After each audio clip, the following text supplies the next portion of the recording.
Hey guys, what's up? I hope you are doing well. Welcome to my channel CNQ Study. ఈరోజు మేము discussion చేయబోతున్నాము. First of all మన లెక్చర్లో ఏమేమి ఉంటుంది చూడండి. ఒక మోటివేషనల్ కోట్ ఉంటుంది, ఎడిటోరియల్స్ డిస్కషన్, దాంతోపాటు ఎక్స్ప్లెనేషన్ కూడా ఉంటుంది, vocabulary session, one liner news, current affairs, దీంతోపాటు మ్యాప్ ప్రాక్టీస్ కూడా విత్ క్యాపిటల్ అండ్ కరెన్సీ ఉంటుంది. నెక్స్ట్ అప్డేట్ చూద్దాం. ఒక మోటివేషనల్ కోట్ చూడండి. Failure doesn't mean game is over. Failure అంటే గేమ్ ఓవర్ అయిపోయిందని కాదు, ఇట్స్ జస్ట్ అన్ ఎక్స్పీరియన్స్. మీరు ఎక్స్పీరియన్స్ అంటే మిస్టేక్స్ ఏమేమి చేసినామో దాని నుంచి నేర్చుకుంటూ ఒక స్టెప్ వైజ్ సక్సెస్ దగ్గరికి పోవాలి. ఫెయిల్యూర్ వచ్చింది కదా అని బాధపడకూడదు. నెక్స్ట్ అప్డేట్ చూద్దాం. వొకాబులరీ సెషన్ చూడండి. అలెజ్ అంటే ఆరోపించడం, క్లెయిమ్ చేయడం, అజర్ట్ డిక్లేర్ చేయడం, ఏదన్నా కానీ డిక్లేర్ చేయడం. Next antonym opposite word deny చేయడం, రిఫ్యూజ్ చేయడం. సో అలెజ్ అంటే క్లెయిమ్ చేయడం. నెక్స్ట్ అర్జ్ అంటే తపన, ఆగ్రహకరణ, ఎంకరేజ్మెంట్. సో సినానిమ్ వచ్చేసి ఎంజాయ్న్, అడ్జ్యూర్. దీనికి ఆపోజిట్ వర్డ్ డిస్కరేజ్. ఎంకరేజ్కి ఆపోజిట్ డిస్కరేజ్. అర్జ్ అంటే ఎంకరేజ్. నెక్స్ట్ క్రూషియల్ అంటే ఇంపార్టెంట్ కూడా చెప్పొచ్చు, పివటల్ కూడా చెప్పొచ్చు. సినానిమ్స్ వచ్చేసి క్రిటికల్, కీ. దీనికి opposite word minor. Next isolation అంటే కోవిడ్-19లో మీరు వినింటారు ఐసోలేషన్ వార్డ్ అని. ఐసోలేషన్ అంటే సెపరేషన్ వార్డ్. నెక్స్ట్ దీనికి సినానిమ్స్ క్వారంటైన్, సెగ్రిగేషన్, ఇవన్నీ ఐసోలేషన్కి మీనింగ్స్. నెక్స్ట్ దీనికి opposite word contact. So isolation అంటే కాంటాక్ట్లెస్ అని కూడా చెప్పొచ్చు. నెక్స్ట్ ఇక్కడ చూడండి. మాక్ అంటే వెక్కిరించు, రెడిక్యూల్, టీస్ చేయడము, డిరైడ్ చేయడము. దీనికి ఆపోజిట్ ప్రే చేయడం. నెక్స్ట్ అప్డేట్ చూద్దాం. ఎడిటోరియల్స్ డిస్కషన్ ఉంటుంది మన డైలీ. ఇక్కడ చూడండి. వర్క్ లేబర్ లాస్ గురించి ఇక్కడ మాట్లాడుతున్నారు. నెక్స్ట్ ఇక్కడ వచ్చేసి ఎన్ఎస్ఓ రిపోర్ట్ గురించి ఎస్టర్డే ఒక రిపోర్ట్ వచ్చింది కదా, సో అది కరెంట్ అఫైర్స్లో కూడా డిస్కస్ చేసినాం, ఇక్కడ కూడా డిస్కస్ చేద్దాం. ఇది ఎక్స్ప్లెనేషన్ చేస్తుంది ఇక్కడ. నెక్స్ట్ ఇక్కడ జమ్మూ అండ్ కాశ్మీర్లో డొమిసైల్ రైట్స్ గురించి ఇక్కడ మాట్లాడుతున్నారు. నెక్స్ట్ ఇక్కడ వచ్చేసి India and China, next Africa, ఈ 3 కంట్రీస్కి మధ్య ఉన్న రిలేషన్ గురించి ఎక్స్ప్లెనేషన్ ఇస్తున్నారు రైటర్ ఇక్కడ. నెక్స్ట్ ఇక్కడ వచ్చేసి ఈయన వచ్చేసి ఫార్మర్ గవర్నర్. ఈయన వచ్చేసి కలాం గారు ఉన్నప్పుడు లెటర్ రాస్తున్నారు కలాం గారికి. ఏమని రాస్తున్నారు అంటే, ఐస్లాండ్ వెళ్తున్నారు కదా మీరు, అక్కడ వచ్చేసి అర్త్క్వేక్ సిచ్యువేషన్కి ఎలా ట్యాకిల్ చేస్తున్నారు, సైక్లోన్స్ వచ్చినప్పుడు ఎలా ట్యాకిల్ చేస్తున్నారు అనేసి ఈయన వచ్చేసి అడిగినారంట. అదే ఎక్స్పీరియన్స్ ఇక్కడ షేర్ చేస్తున్నారు. సో ఇక్కడ అర్త్క్వేక్ వలన వచ్చిన ప్రాబ్లమ్స్ గురించి కూడా ఎక్స్ప్లెయిన్ చేస్తున్నారు. సో ఇక్కడ ఆంఫాన్, బుల్బుల్, నెక్స్ట్ ఆలియా, ఇవన్నీ సైక్లోన్స్ లోకల్ ఇన్ఫర్మేషన్ గురించి ఎక్స్ప్లెయిన్ చేస్తున్నారు. నెక్స్ట్ ఇక్కడ మైగ్రెంట్ లేబర్స్ గురించి నేను మాట్లాడినాం కదా, అదే ఆర్టికల్లో ఇక్కడ కూడా ఎక్స్ప్లెనేషన్ ఉంది. నెక్స్ట్ కార్టూన్ చూద్దాం. డేటా పాయింట్, దీంతోపాటు సుప్రీంకోర్టు బార్ అసోసియేషన్ గురించి మాట్లాడుతున్నారు ఇక్కడ.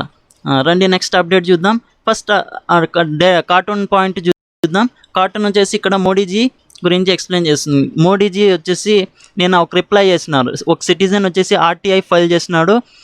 ఆర్టీఐ అంటే రైట్ టు ఇన్ఫర్మేషన్ యాక్ట్. దీని ప్రకారం గవర్నమెంట్ ఏ ఇన్ఫర్మేషన్ అడిగినా కంపల్సరీగా ఇవ్వాల. సో ఒక సిటిజన్ వచ్చేసి మోడీజీకి పిఎం కేర్ ఫండ్స్ స్టార్ట్ చేస్తున్నారు కదా, సో దాని మీద ఒక క్వశ్చన్ మార్క్ వేస్తున్నారు. మీరు ఈ డబ్బులన్నీ ఎక్కడ ఖర్చు పెడుతున్నారు అనేసి అడిగితే సిటిజన్, దానికి రిప్లై వచ్చేసి మోడీ గారు ఏం చెప్పినారంటే, ఇవన్నీ ఒక పబ్లిక్ అథారిటీ ఫండ్, దీనికి సమాధానం ఇవ్వాల్సిన అవసరం లేదు అనేసి మోడీజీ దానికి ఎక్స్ప్లెనేషన్ ఇస్తున్నారు ఇక్కడ. So PM Modiji cares fund ఎప్పుడు స్టార్ట్ అయింది చూడండి ఇక్కడ. ఇది వచ్చేసి 28 మార్చ్ 2020లో స్టార్ట్ అయింది. అంటే ఈ ఇయరే స్టార్ట్ చేసినారు. ఇది ముఖ్యంగా కోవిడ్-19 అమౌంట్ని కలెక్ట్ చేయడానికి ఇది స్టార్ట్ చేసినారు. నెక్స్ట్ చూద్దాం. నెక్స్ట్ ఆర్టికల్ వచ్చేసి వర్క్ ఫోర్స్ లేబర్ లాస్ గురించి మాట్లాడుతున్నారు ఇక్కడ. స్టేట్స్ వచ్చేసి కాన్ఫిడెన్స్ అనేది డెవలప్ చేయాలా వర్కర్స్ మీద, ఎందుకంటే వాళ్ళు మైగ్రెంట్ వర్కర్స్ 2 months నుంచి లాక్డౌన్ ఉంది కదా, దానివల్ల చాలా సఫర్ అయినారు. ఒక సిస్టమాటిక్ వేలో అనేది లాస్ అనేటివి లేవు అనేసి ఇక్కడ రైటర్ ఎక్స్ప్లెయిన్ చేస్తున్నారు. మిలియన్స్ ఆఫ్ వర్కర్స్ వాళ్ళ ఇళ్ళకి వెళ్ళడానికి బేర్ ఫుటెడ్గా ట్రావెల్ చేస్తున్నారు. సో పోలీస్ వాళ్ళు కూడా అడ్డంగా ఎట్లా అంటే అట్లా కొట్టినారు కదా వాళ్ళకి. అడ్మినిస్ట్రేషన్ కూడా ట్రైన్స్ని ఇప్పుడు అలౌ చేస్తుంది. Next 10% of formal sectors workers మన ఇండియాలో ఉన్నారు. ఫార్మల్ సెక్టార్ వర్కర్స్ అంటే స్కూల్లో పనిచేసే టీచర్స్ కావచ్చు, బిజినెస్ మ్యాన్స్ కావచ్చు, నెక్స్ట్ ఆఫీస్లలో చేసే వర్కర్స్ కూడా కావచ్చు, ఫార్మల్ సెక్టార్స్ ఇవన్నీ. నెక్స్ట్ 90% వచ్చేసి ఇన్ఫార్మల్ సెక్టార్ వర్కర్స్ ఉన్నారు మన ఇండియాలో.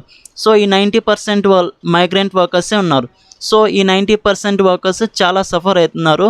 సో ఈ నార్మల్సీ అనేది కంపల్సరీగా రావాలా మన ఇండియాలో, ఇది ఒక ఛాలెంజ్గా తీసుకోవాలా. నెక్స్ట్ ఇండస్ట్రీస్ కూడా ప్రాబ్లమే, ఎందుకంటే ఇప్పుడు వెళ్ళిపోయిన మైగ్రెంట్ వర్కర్స్ మళ్ళీ తిరిగి రారు. కాబట్టి ఈ ఇండస్ట్రీస్ ఏం చేస్తున్నాయంటే లేబర్ మినిస్ట్రీకి కాంటాక్ట్లో ఉండి దీనికి సంబంధించిన లేబర్ లాస్ తయారు చేయండి అనేసి ఇండస్ట్రీస్ కూడా చెప్తున్నారు.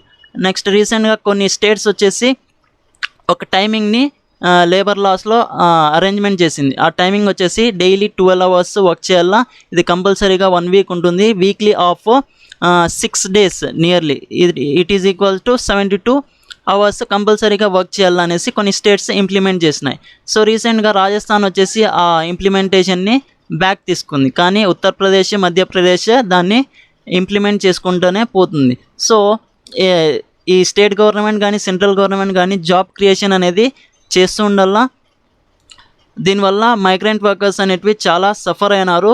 సో వీళ్ళు వచ్చేసి కంపల్సరీగా ఒక మైగ్రెంట్ వర్కర్స్కి కొన్ని కొత్త స్కీమ్స్ తీసుకుని రావాలా. వల్నరబుల్ సిచ్యువేషన్ వచ్చింది కాబట్టి మనం కాన్స్టిట్యూషన్లో అమెండ్మెంట్ చేసుకుంటూ లేబర్ మినిస్టర్ సంతోష్ కుమార్కి ఈ ఇండస్ట్రీస్ వాళ్ళంతా కాంటాక్ట్ అయినారు.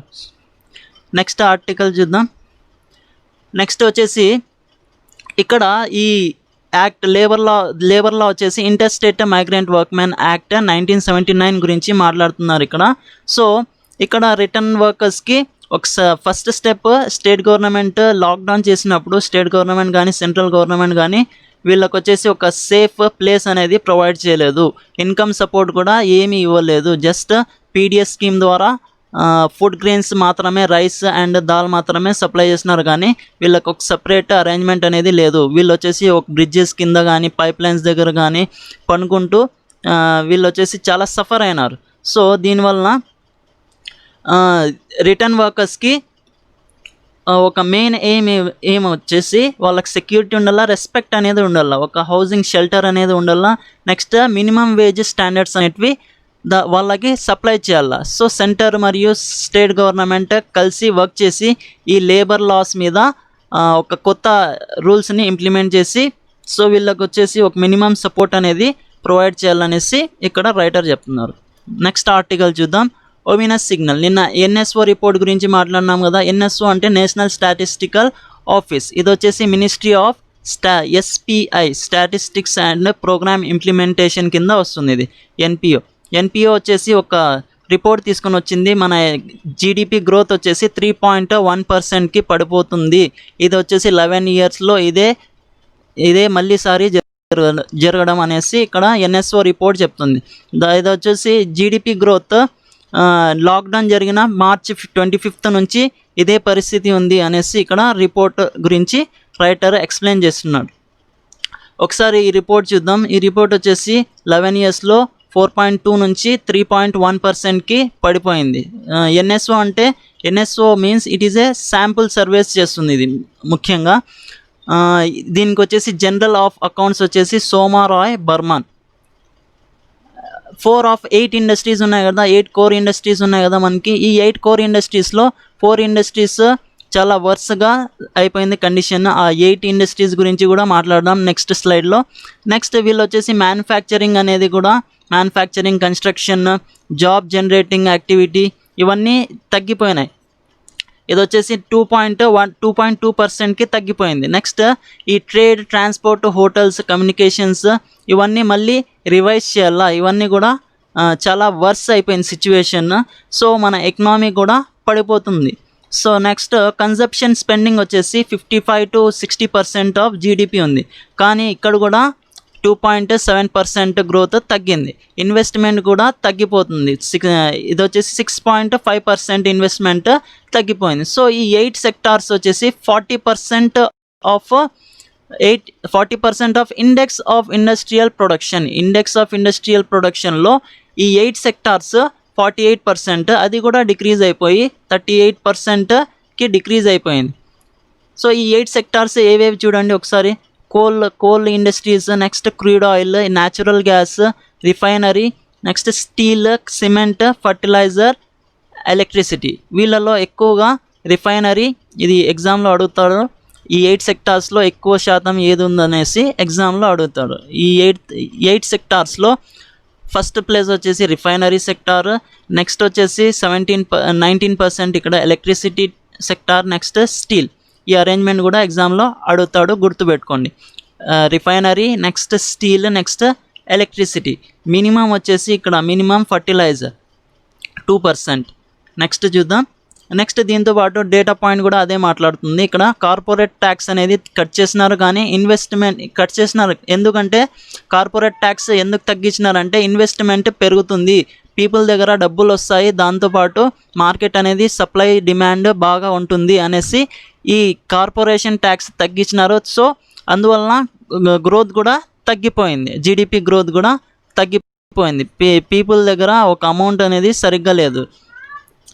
నెక్స్ట్ వచ్చేసి ఇక్కడ ఎక్స్పోర్ట్స్ కూడా 60% తగ్గిపోయింది. నెక్స్ట్ ఆర్బీఐ వచ్చేసి ఇంట్రెస్ట్ రేట్ కూడా తగ్గించింది May 22కి.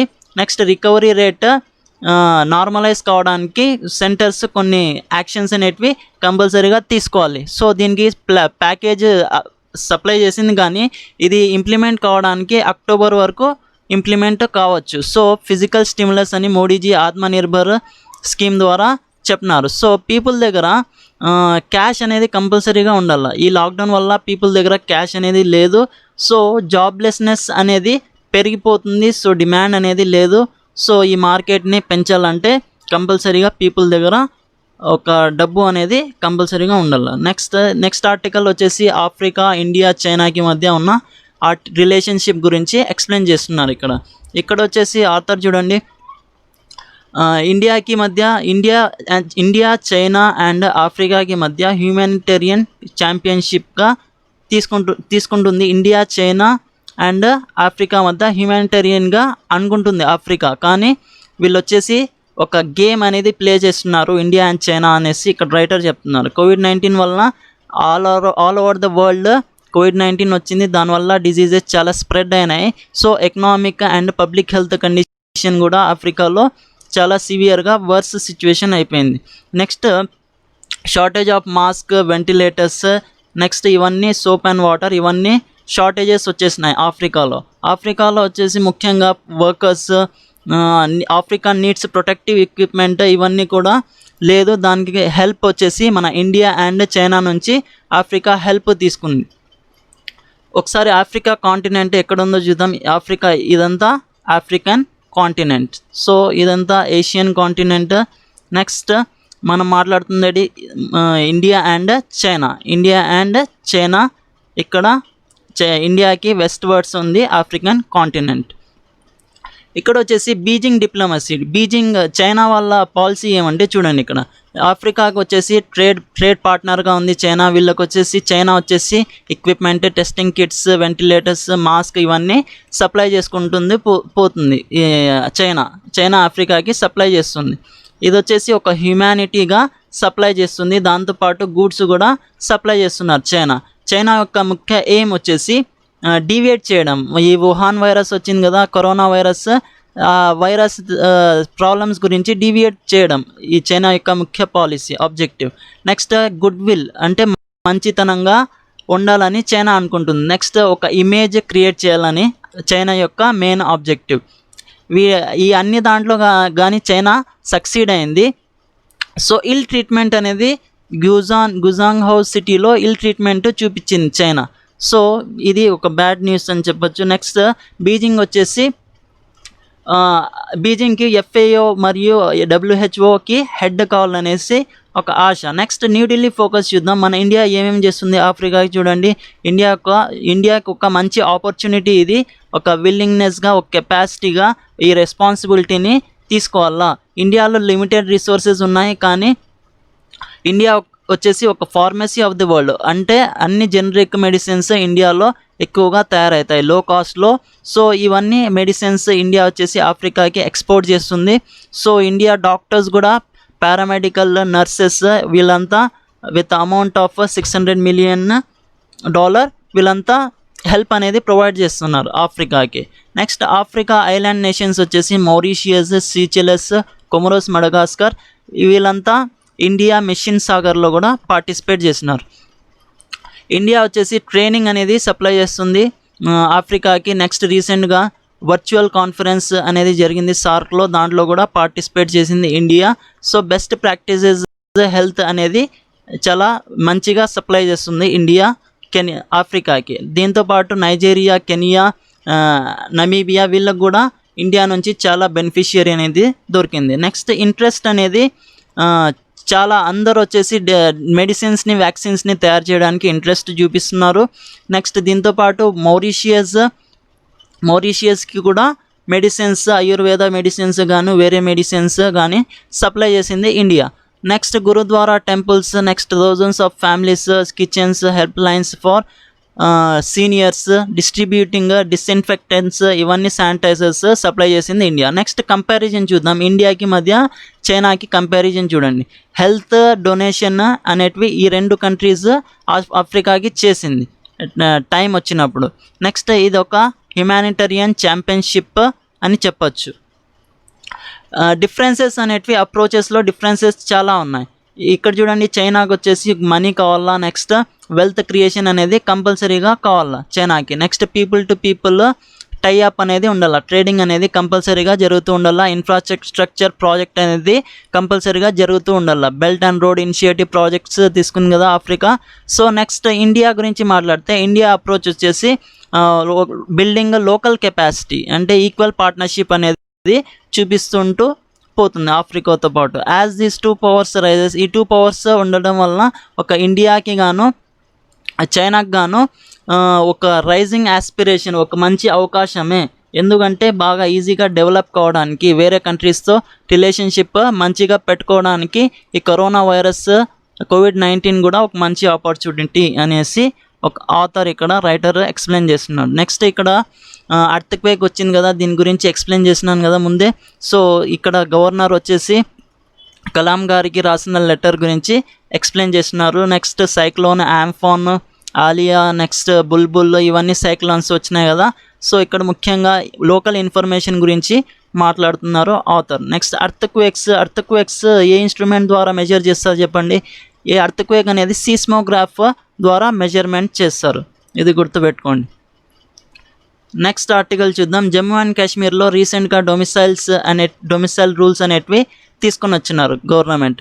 సో ఇక్కడ ఆర్టికల్ 370 అండ్ 35A అబ్రోగేట్ చేసినారు, అంటే ఈ లాస్ని డైల్యూట్ చేసినారు. ఆగస్ట్ 5, 2019లో వచ్చేసి మామూలుగా ఈ 370 ఆర్టికల్ అండ్ 35A అంటే ఏమంటే, వీళ్ళు జమ్మూ అండ్ కాశ్మీర్ వాళ్ళు వచ్చేసి సపరేట్ కాన్స్టిట్యూషన్ పెట్టుకోవచ్చు. ఈ సపరేట్ కాన్స్టిట్యూషన్ మన ఇండియా కంట్రీకి ఒక కాన్స్టిట్యూషన్ ఉంది కదా, దాంతోపాటు వీళ్ళు కూడా ఒక సపరేట్ కాన్స్టిట్యూషన్ పెట్టుకోవచ్చు. కానీ ఆగస్ట్ 5కి ఈ అలాట్మెంట్ అనేది తీసేసినారు. ఈ ఆర్టికల్ 370 గాను 35A ఆర్టికల్స్ని రిమూవ్ చేసేసి డైల్యూట్ చేసినారు. కొత్త లాస్ తీసుకుని వచ్చింది సెంట్రల్ గవర్నమెంట్ వచ్చేసి ఒక డొమిసైల్ లా అనేసి తీసుకుని వచ్చింది. ఈ లా ప్రకారం 15 years వరకు ఎవరెవరు జమ్మూ అండ్ కాశ్మీర్లో ఉన్నారో వాళ్ళకి మాత్రమే రెసిడెంట్షిప్ ఇస్తారు అనేసి ఈ డొమిసైల్ లా చెప్తుంది. సో నెక్స్ట్ చిన్నపిల్లలు వచ్చేసి 7 years వరకు ఎవరైతే చదివినారో వాళ్ళకు కూడా డొమిసైల్ రైట్ అనేది ఉంటుంది. ఈ బెనిఫిట్ సెంట్రల్ గవర్నమెంట్ ఎంప్లాయీస్కి కూడా 10 years వరకు ఎవరైతే సెంట్రల్ గవర్నమెంట్లో వర్క్ చేసినారో వాళ్ళకు కూడా ఈ బెనిఫిట్ అనేది దొరుకుతుంది. ఒకసారి మ్యాప్లో జమ్మూ అండ్ కాశ్మీర్ చూడండి, లడాక్ రీజియన్ ఇది. జమ్మూ అండ్ కాశ్మీర్ రీసెంట్గా డివైడ్ అయ్యేసి 2 టెరిటరీస్గా మారిపోయింది. జమ్మూ అండ్ కాశ్మీర్ ఒకటి, నెక్స్ట్ లడాక్ అనేసి 2 టెరిటరీస్గా మారిపోయింది. ఈ జమ్మూ అండ్ కాశ్మీర్లో లెఫ్టినెంట్ గవర్నర్ వచ్చేసి జీసీ మర్ము ఉన్నారు. నెక్స్ట్ ఇక్కడ లడాక్ రీజియన్లో ఆర్కే మథూర్, గుర్తుపెట్టుకోండి. నెక్స్ట్ ఇక్కడ జమ్మూ అండ్ కాశ్మీర్ లడాక్ క్యాపిటల్ వచ్చేసి జమ్మూ అండ్ కాశ్మీర్ క్యాపిటల్ శ్రీనగర్. ఒకసారి మ్యాప్లో చూద్దాం, జమ్మూ అండ్ కాశ్మీర్ ఇక్కడ ఉంది, శ్రీనగర్. నెక్స్ట్ లడాక్ క్యాపిటల్ వచ్చేసి మన ఇండియాలో మొత్తం 28 states ఉన్నాయి. నెక్స్ట్ 8 యూనియన్ టెరిటరీస్ ఉన్నాయి, గుర్తుపెట్టుకోండి. నెక్స్ట్ ప్రిలిమ్ ఫోకస్డ్ ఫ్యాక్ట్స్ చూద్దాం. లోక్సభ మరియు రాజ్యసభ మీటింగ్స్ వచ్చేసి ఆల్టర్నేట్ డేస్లో జరుగుతుంది అనేసి మోడీజీ ఇక్కడ ఎక్స్ప్లెనేషన్ చేసినారు. వర్చువల్ పార్లమెంట్ అనేది జరుగుతుంది, అంటే వీడియో కాన్ఫరెన్స్ ద్వారా పార్లమెంట్ని అరేంజ్మెంట్ చేస్తారు. నెక్స్ట్ రాజ్యసభ పోల్స్ అనేటివి జూన్ 14కి స్టార్ట్ చేస్తున్నారు. ఇక్కడ ఇంపార్టెంట్ పాయింట్ వచ్చేసి రాజ్యసభ వైస్ చైర్మన్ ఎవరు? వైస్ చైర్మన్ వచ్చేసి వెంకయ్య నాయుడుజీ. నెక్స్ట్ లోక్సభ స్పీకర్ వచ్చేసి ఓం బిర్లా. నెక్స్ట్ ఆర్టికల్ చూద్దాం. పల్సెస్ ఆయిల్ సీడ్స్కి వచ్చేసి ఒక మినిమం సపోర్ట్ ప్రైస్ని ఇంక్రీజ్ చేసినారు. మినిమం సపోర్ట్ ప్రైస్ అంటే ఈ అమౌంట్కే కొనల్లా అనేసి ఒక గవర్నమెంట్ ఒక రూల్ అనేది పెడుతుంది, దాన్ని మినిమం సపోర్ట్ ప్రైస్ అంటాము. ఈ మినిమం సపోర్ట్ ప్రైస్ వచ్చేసి 53 రూపీస్ ఇంక్రీజ్ చేసింది పర్ క్వింటాల్ అంటే 100 kgsకి క్వింటాల్ అంటాం. ఇది ప్యాడీకి ఇంక్రీజ్ చేసింది. దీంతోపాటు వీటిని కూడా ఇంక్రీజ్ చేసింది, పల్సెస్కి ఆయిల్ సీడ్స్కి ఇంక్రీజ్ చేసింది. ఇది వచ్చేసి cabinet committee on economic affairs ఈ డిసిజన్ తీసుకుంటుంది, minimum support price decision. Next article చూద్దాం. రాయలసీమ ఎక్స్ప్రెస్ మన ఆంధ్రప్రదేశ్లో స్టార్ట్ అయింది. ఇది వచ్చేసి out of Tirupati station. So ఈ ప్యాసింజర్స్ అంతా కూడా ఆరోగ్య సేతు యాప్ని కంపల్సరీగా డౌన్లోడ్ చేసుకునే ట్రావెల్ చేయాలా అనేసి సెంట్రల్ గవర్నమెంట్ ఆదేశాలు జారీ చేసింది. నెక్స్ట్ సీఎం వచ్చేసి ఈ క్రాపింగ్ అనే ప్లాట్ఫామ్ని తయారు చేయండి. ఇది వచ్చేసి ముఖ్యంగా ఫార్మర్స్ యొక్క క్రాప్స్ని ఏ విధంగా తయారు చేస్తున్నారు, నెక్స్ట్ వాళ్ళ నుంచి కొనుక్కోవడానికి, నెక్స్ట్ అమ్మడానికి ఈ ప్లాట్ఫామ్ అనేది యూస్ఫుల్ అవుతుంది. సో ఇది ఒక రైతు భరోసా కేంద్ర యూనిట్కి సంబంధించిన ఈ క్రాపింగ్ ప్లాన్ని స్టార్ట్ చేయండి అనేసి chief minister YS Jaganmohan Reddy గారు చెప్తున్నారు. మన ఆంధ్రప్రదేశ్కి గవర్నర్ ఎవరో చెప్పింది, గవర్నర్ బిశ్వభూషణ్ హరిచందన్ మన ఆంధ్రప్రదేశ్కి గవర్నర్. సీఎం వచ్చేసి జగన్మోహన్ రెడ్డి గారు. నెక్స్ట్ 2 జూన్ 2014కి వచ్చేసి మన ఆంధ్రప్రదేశ్ డివైడ్ అయ్యేసి ఆంధ్రప్రదేశ్ ప్లస్ తెలంగాణగా డివైడ్ అయింది. నెక్స్ట్ ఆర్టికల్ చూద్దాం. కర్ణాటక సీఎంకి వచ్చేసి అపోజిషన్ పార్టీస్ అందరూ వచ్చేసి ఒక లా అనేది తయారు చేద్దాము పార్లమెంట్ పెట్టేసి అనేసి రిక్వెస్ట్ చేస్తే ఈయన వచ్చేసి యడ్యూరప్ప కర్ణాటక సీఎం దానికి వచ్చేసి అపోజ్ చేస్తున్నారు. లేదు, నేను ఫస్ట్ COVID-19నే టార్గెట్ చేస్తాను అనేసి ఇక్కడ యడ్యూరప్ప వాళ్ళకి వచ్చేసి అపోజ్ చేసినారు. సో ఇక్కడ గవర్నర్ వచ్చేసి వజుభాయ్ వాలా, సీఎం వచ్చేసి యడ్యూరప్ప. నెక్స్ట్ ఆర్టికల్ చూద్దాం. నెక్స్ట్ ఇది వచ్చేసి ఒబిచరీ ఆర్టికల్లో ఇక్కడ వాజిద్ ఖాన్ మ్యూజిక్ డైరెక్టర్ వచ్చేసి డెత్ జరిగింది. ఈయన వచ్చేసి రెస్ట్ ఇన్ పీస్లో ఉన్నారు. ఈయన చాలా సినిమాస్ తీసినారు, సింగర్ కూడా వర్క్ చేసినారు. ఈయన ఒక గొప్ప ఫేమస్ సింగర్. ఈయన వచ్చేసి డబ్బంగ్, ఏక్తా టైగర్ ఇవన్నీ సినిమాస్కి మ్యూజిక్ డైరెక్టర్గా వర్క్ చేసినారు. నెక్స్ట్ ఆర్టికల్ చూద్దాం. నెక్స్ట్ మ్యాప్ ప్రాక్టీస్ సెషన్ చూద్దాం. ఇక్కడ మ్యాప్ ప్రాక్టీస్ సెషన్ జర్మనీ వచ్చేసి ఒక యూరోపియన్ యూనియన్ యొక్క పార్ట్. దీనికి క్యాపిటల్ వచ్చేసి బర్లిన్, కరెన్సీ యూరో. ఇక్కడ చూడొచ్చు జర్మనీ. సో ఇది దీంతో పాటు పక్కన వచ్చేసి పోలాండ్ ఉంది, Netherland, Belgium. Here you can see UK capital London, Germany capital Berlin. So currency euro. Next so ఈరోజు అంతే. Thanks a lot for listening. Jai Hind.